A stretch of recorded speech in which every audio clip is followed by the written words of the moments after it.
Videos देखने के लिए सब्सक्राइब करें जनसत्ता.com, बेल आइकन दबाकर पाएं लेटेस्ट नोटिफिकेशंस। नमस्कार, जनसत्ता में आपका स्वागत है। भवानीपुर ममता बनर्जी का गढ़ और बीजेपी के लिए ममता को चित करने का एक और अखाड़ा। यूं तो पश्चिम बंगाल की 3 सीटों पर उपचुनाव हो रहे हैं, लेकिन पूरे देश की नज़र भवानीपुर पर टिकी है, क्योंकि ममता अगर हार गई तो उनके सामने बड़ी मुश्किल खड़ी हो जाएगी। पश्चिम बंगाल की मुख्यमंत्री बने रहने के लिए ममता बनर्जी का भवानीपुर से जीतना जरूरी है। इसीलिए बीजेपी ने ममता के खिलाफ मंत्रियों को उतार कर किलेबंदी की पूरी कोशिश की है।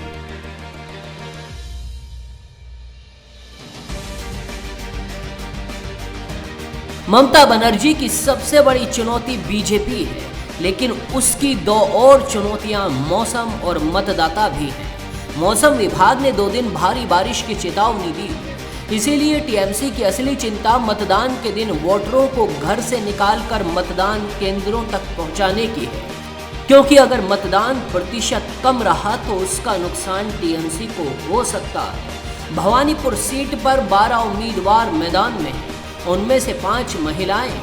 कांग्रेस ने यहां कोई उम्मीदवार नहीं उतारा है। इस साल अप्रैल में हुए विधानसभा चुनाव में कांग्रेस इस सीट पर तीसरे नंबर पर रही थी।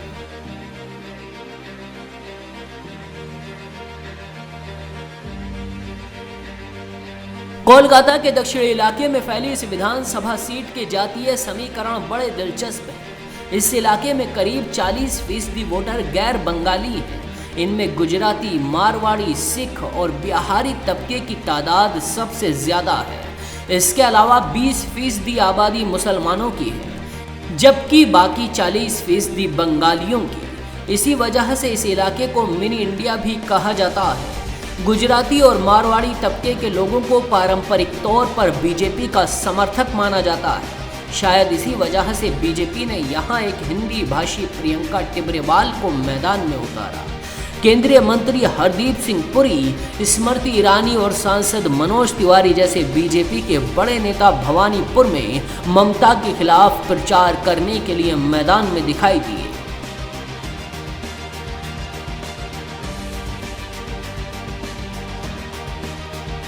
भवानीपुर सीट का इतिहास टीएमसी के पक्ष में रहा है।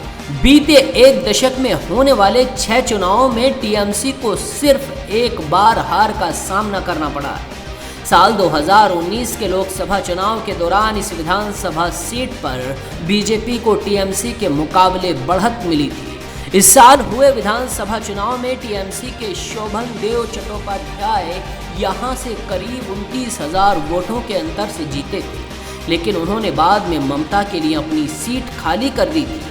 ममता ने इस सीट को जीतने के लिए पूरी जान लगा दी है।